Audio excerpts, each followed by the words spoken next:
I'm a 34-year-old male office worker named Charles. Although I work for a big company, my responsibilities are quite straightforward. This is because Mike, my supervisor, believes I'm incompetent and never assigns me meaningful work. So, like a handyman, I wind myself performing basic jobs like photocopying and making coffee. These kinds of tasks, I believe, are no longer performed by anyone. If someone needs copies, they make them themselves. If they want coffee, they go to the break room. However, Mike and the others treat me like a gopher, forcing me to perform a variety of strange tasks. But because these are such small duties, I complete them fast and become bored. I've always wanted to be given more difficult and rewarding assignments. I take great satisfaction in my diligence, but I lack assertiveness, so I never confront Mike or the others. I have known this since I was a young child. From elementary school through high school, a classmate named Nick would regularly make fun of me. Nick laughed at me all the time and dubbed me a gloomy guy. To be honest, if I had to pick between being happy and depressed, I would definitely choose the latter. I didn't have any friends because I read books and wrote stories during my breaks instead of hanging out with the other students. Nick would comment on my drawings or writing, saying things like, "This stinks. You're a boy, but you're sketching pictures. You're incredibly eerie." Why would you say that, by the way? It's not strange at all, in my opinion. Indeed, it's peculiar. You're the only male in the 5th grade who draws in the classroom, even though all the other boys favor baseball or soccer. Look, everybody. Charles is creating odd images. Cease. Please return it to me. Try not to be too angry and take it back. Here. This was not the first time Nick had harassed me in elementary school. The worst part was that we ended up attending the same middle and high schools, despite the fact that he was quite unpleasant to be around. Our class in high school chose to perform a play for the cultural festival. Nick put me forward for the main role in an attempt to tease me. It really astonished me because I detested being the odd one out. Charles should play the lead role of Romeo. What? I believe Charles will perform brilliantly since he has excellent acting abilities. I have known him since we were in elementary school, so I am fully acquainted with him. Charles ought to play Romeo as a result. Just wait a minute. Everyone agreed, in spite of my objections, and I grudgingly became Romeo and Juliet. The Juliet actress, in tears, said, "I wish I could have performed with a more handsome guy." I was shocked to hear that. I realized that I wasn't very attractive. I believed my face appearance was ordinary, but I felt bad for my parents. The show went well, and we were clapped for, even if the girl seemed unhappy. But I actually wanted to vanish because I detested being the focus of attention. I stayed home and laid up in bed, while everyone else celebrated by going to a BBQ restaurant. These events haven't made me any less afraid. I figured I would just keep doing boring work since I couldn't stand up to those in positions of authority. A woman from a regional office stopped by our headquarters one day. Elizabeth was going to be my new supervisor, and her name was Elizabeth. She was around 5'3", but her high heels gave the impression that she was slightly taller. She's also a beauty, with fair skin and a well-defined nose. I had pondered what I would do if my direct employer proved to be a difficult person, but Elizabeth was very kind and patient with me. "Charles, could you help me with this document preparation?" "Me? Prepare the document?" "Yes, I intended to ask someone else, but they're all too busy and declined. Don't get the wrong impression. It's not that you seemed liberated." "No, I'll take care of it. Please make use of me if I might be of assistance." "Great, then I'm counting on you." Elizabeth assigned me a job. After working on menial jobs for so long, I was happy to have a meaningful career at last. I gave the document preparation my whole attention. I was able to produce a document that was well organized and simple to read because of my hard work. "This is done, Elizabeth. Is this how it should be? Oh, I'm so grateful. It looks fantastic. When everything is so neatly arranged, it's pleasant and simple to grasp. Charles, you're really skilled at document preparation, aren't you? Well, okay, that's right. Well, I enjoy working in this field. I'll ask for your help again, then. Yes, of course. Elizabeth complimented me on the way I prepared the document, so I was happy all day. But when Mike called me in and gave me another boring chore, it made me feel bad. In the document room, printed material was to be bound. I questioned why he was unable to perform such a basic task on his own. It was also a big chore to sort the files, which weighed 3 boxes. My back began to pain, and by the time I was done, I was exhausted. They shouldn't have allowed it pile up this much in the first place, I couldn't help but think. I turned to see Elizabeth hard at work at my desk. Her perfume may have been the source of the lovely smell emanating from her. It dawned on me that Elizabeth was pretty much my type, or, to put it another way, she had grown on me. Elizabeth projected an air of intelligence, having studied abroad in the United States and graduated from a prominent city university. It makes sense why so many of her male coworkers targeted her. They most likely desired a gorgeous and intelligent woman similar to her as a girlfriend. Elizabeth was 30 years old, yet she was already a division chief. She was a clever, sophisticated, and gorgeous woman whom no one could ignore. Male coworkers would swarm to invite her to lunch during breaks, but she would smile and graciously deny them all. After that, she would eat a sandwich while sitting by herself at her desk. I was kind of happy about the similarity and felt a sense of solidarity because I also liked eating deli lunches at my desk. The cafeteria is one of those busy places that I detest going to alone. One day, a female coworker laughed at me and said, "Look, there's a loner," when I went to the cafeteria by myself. I haven't returned since. The lineups at the well-known outdoor lunch area make it difficult to eat there, and I would have to eat quickly to return on time. Deli lunches were more than plenty for me because I didn't want to rush my meal. Although Elizabeth showed kindness to her fellow female coworkers, some perceived her as aloof due to her status as an elite. It seemed more like jealousy to me than anything. There was a barrier because she was well-educated, pretty, and had a nice body. Several of the female coworkers were married or had kids. "You wouldn't understand because you're single," they would say to her. I had sympathy for Elizabeth. I wish they would simply leave her alone, but I understand she may have reasons for being single. It was none of their concern when middle-aged ladies said things like, "You better get married soon, or you won't be able to have kids." Hearing such remarks from their peers would not be desired by anyone. I believed that even as a woman, I couldn't stand it. But Elizabeth never lost her temper. Instead, she dismissed it with a joke. "Could you accompany me to a business meeting tomorrow?" Elizabeth asked me one day. "Me?" I questioned. "I do want you to get knowledge. We intend to work with a business to develop food items for individuals suffering from a certain illness." Really, wow. Okay, I'll leave. However, I'm not sure if I can be of any assistance. After all, I'm just a rookie office worker. Avoid speaking about oneself in such a way. Charles, you're working really hard, aren't you? Physician and education are irrelevant. You will eventually be rewarded if you persevere. Yes, you are correct. I'll try my hardest. Please bring me along so we may study. So the following day, we went to the business meeting. A corporation works in the medical industry, while B Corporation, our organization, focuses in food items. Elizabeth said we were creating food products for patients suffering from a particular condition. I had reviewed the papers she had sent me in advance and was considering the project we would be working on.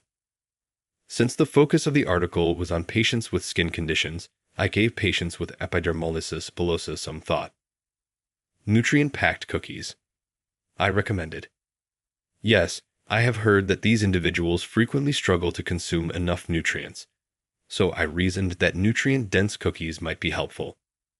However, as you can see, individuals suffering from epidermolysis bullosa may also experience discomfort while eating certain foods, such as cookies, Elizabeth said. Ah, I see. A corporation's David scowled as he heard Elizabeth's proposal. The complicated skin disorder known as epidermolysis bullosa causes the skin to become brittle and prone to blistering. Anywhere on the body, even the inside of the mouth, can experience it. Patients experience difficulty eating and oral intake in mild to severe cases. To exist, we must eat. However, eating becomes difficult. But David was worried that the nutrient-rich cookies might be too tough and cause oral pain. Yes, cookies are crunchy, I thought to myself. We tried selling beverages before, but they didn't sell well because they tasted bad, David continued. Are you serious? I understand. The drink that a corporation had was thick and tasteless. It felt, to put it frankly, undrinking. Although people, especially youngsters, felt nauseated from the beverage's thick, disagreeable texture and taste, it was nonetheless drinkable. What should we do? I pondered. Finding something that is both pleasant and nourishing for everyone is difficult. I take it you're a food company. Is there anything simpler that you could make to eat or drink? Our company is a medical manufacturer, so you should be better at this, right? David inquired. Yeah, well, I'd had some feedback, and cookies seemed like a sensible option, Elizabeth answered. Are you serious? This is not going away. We need your assistance because we are having problems. The patients won't benefit from this. I apologize. Let me reconsider. However, the patients have a tasting session scheduled for next month. We really cannot wait any longer, Elizabeth remarked, obviously in a hurry. At that point, I offered a suggestion. How about chocolate or marshmallows? I inquired. What? David looked interested. Imagine a chocolate that melts in your tongue, as opposed to a hard, crunchy version. Perhaps something with a ganache-like texture. Additionally, marshmallows can be nutrient-rich in addition to being soft and melting in your tongue. It sounds more enjoyable to kids even than these sample cookies. Yes, it's a good idea to market it as a snack that is easy to eat while still providing nutrition, rather than just as a dietary supplement, David said. This disease comes in different forms, some of which are more harmful to the mouth and esophagus, leading to blisters and erosions. Thus, the melting texture ought to be highlighted. As for your company's beverage, I went on, it's a bit difficult to say, but it was quite thick and reminded me of barium. Exactly. I felt it was similar to barium, David answered. It also made me think of the nourishing beverage my father had to have while he was in the hospital due to cancer. Unfortunately, the flavor was poor due to the amalgamation of ingredients. I considered making pudding or jelly, but those foods don't keep well. So I reasoned that candy that melted in your mouth would be preferable. How do you feel? That does indeed make sense. Although pudding is easily consumed, its shelf life is limited. Therefore, we aim to make a lot of it, David stated. Next, how about some chocolate and marshmallows? It will be ideal for Valentine's Day because it is winter. Yes, that is accurate. Kindly carry out that action. Charles, could you email us the information? Yes, please expect a quote from me shortly. I'll get back to you after I have confirmation from my supervisor. Elizabeth gave me a serious look. She was undoubtedly perplexed as to why I, an inexperienced employee in her perspective, would advise something of that nature. I informed her about the 4 primary forms of epidermolysis bullosa and the several approaches to therapy while driving back to the office. Elizabeth asked me questions and nodded, jotting down notes. Charles, you have a lot of talent, don't you? I don't think of you as an incompetent employee, despite what you claimed. Maybe you are an extremely knowledgeable person. Aha. No way. That's not true at all. You have to be a true elite, don't you? You have a ton of credentials and likely attended a more esteemed university than I did. Really? Charles, who are you? Tell me the truth, please. Elizabeth had serious eyes. When I realized there was no way to keep it a secret any longer, I made the decision to come clean. I'm a college graduate, at least that's true, I replied. Are you serious? I agree, but which university, may I ask? I assumed you were merely inquiring out of interest, Elizabeth answered. ABC Medical University. What? I completed my medical school education. In actuality, I am qualified as a lawyer and have a medical license. Are you from the medical school, I wonder? You were a doctor then? No, I passed the national medical examination, but didn't become a doctor. An attorney as well. Had you attended law school?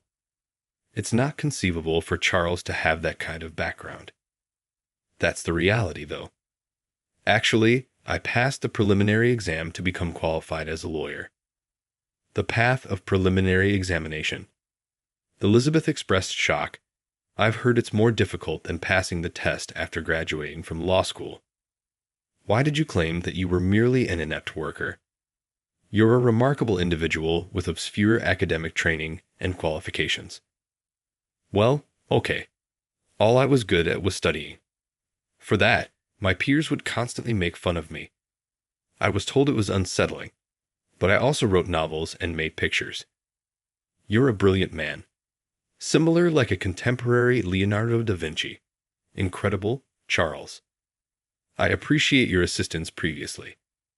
I was in a panic, not knowing how to reply to David. Many thanks for it. I'm not that good, sorry. Although I hadn't disclosed my educational history to the employer, I hadn't lied on my job application either.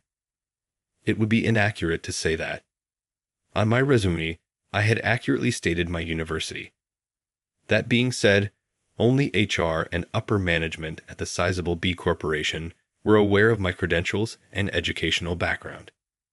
It's likely that Mike and other colleagues mistook me for another graduate student. Considering that medical school lasts 6 years, they thought I was a graduate student. You spent years in school, and you are still useless. Mike would always yell at me. At that point, I made the decision to pretend to be an unskilled graduate. I chose to pretend that I had never attended any graduate school and that I was a hopeless person because rumors were circulating that I had completed a doctorate program at some institution. I appeared to be unable for a reason. Because of the persecution I endured from my classmate Nick, I started to distrust other people. I went to medical school, put a lot of study time in, and desired to become a doctor since the one thing I enjoyed doing was studying. But in my 6th year, something terrible happened when I was receiving practical instruction. I was caring for a little child who died from a rare skin illness. She died from an infection related to a skin issue. Because skin problems can lead to infections, it's important to take care of them. However, delicate skin is susceptible to infection even with close attention. I wish there were no such illnesses in the world. I also came to the realization that not everyone can be saved by doctors. I opted not to become a doctor after taking the national exam, even though my parents had paid for my schooling. I chose to become a lawyer because I wanted to see if there was any other way I could help others. Naturally, I didn't have the time or money to go to law school, so I decided to start with the legal bar preliminary exam. To be eligible for the bar exam, I had to pass the preliminary test. To be honest, I believe it's more difficult than passing the bar exam after law school, but I managed to pass and subsequently finished my legal education, earning the right to practice law. But then there was another catastrophe. My mentor endured terrible suffering at the hands of a resentful client. My mentor eventually passed away. I chose to practice law in order to serve people, but the idea of experiencing such resentment was intolerable. Thus, I decided to take a conventional office job instead. I was frequently asked during interviews why I wanted to be a regular employee despite having graduated from medical school and being qualified in both medicine and law. However, All I wanted was a quiet existence, so I answered in a neutral, conventional manner. I got here in this manner. I was excited about my work at first, but I gave up after I was dubbed overeager for my age and a nuisance. Unlike me, who spent years in medical school and legal training, the majority of the new grads were from 4-year colleges. Simply because I was older, I was treated like a worthless person, but I stopped caring. Yes, I wanted something more satisfying because the work I was allocated wasn't particularly engaging. But I detested being in challenging circumstances. I simply didn't want to assume any accountability. However, this occasion was distinct. Elizabeth needed my assistance since she was in trouble. I simply considered what I could do for her, as she had been focusing on me lately.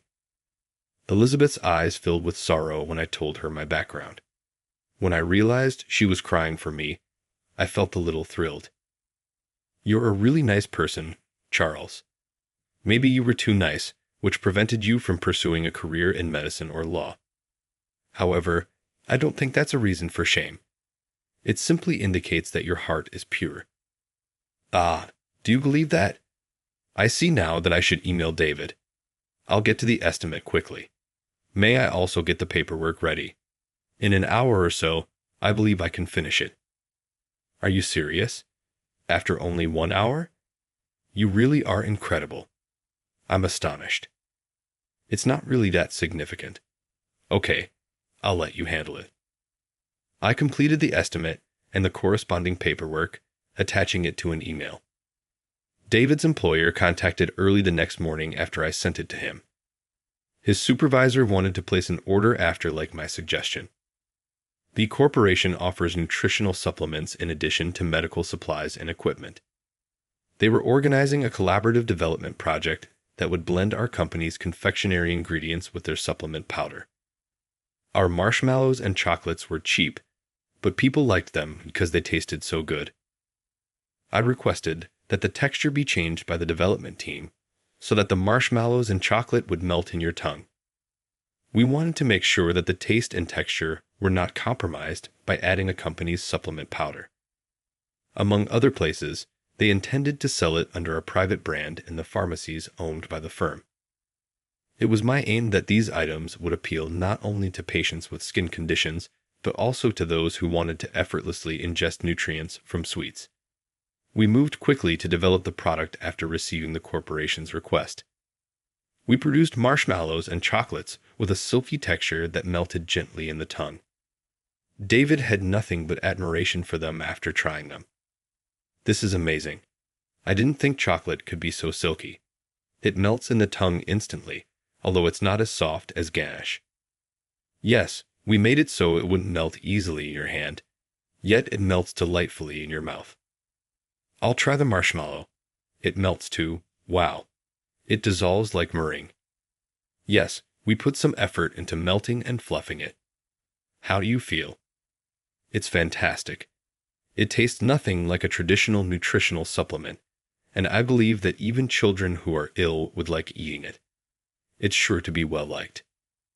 "Thank you. That's wonderful to hear. Can I place a sizable order for delivery next month?" "We'll do our best." "Thanks to you, Charles, we succeeded." It's not exclusive to me. The programming team made it possible, and Elizabeth, your comments were incredibly useful. "No, my suggestions weren't that significant."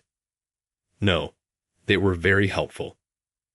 We have been very busy since the successful launch of our new marshmallow and chocolate products. Orders began to flood in, and customers other than the pharmacies contacted us with questions.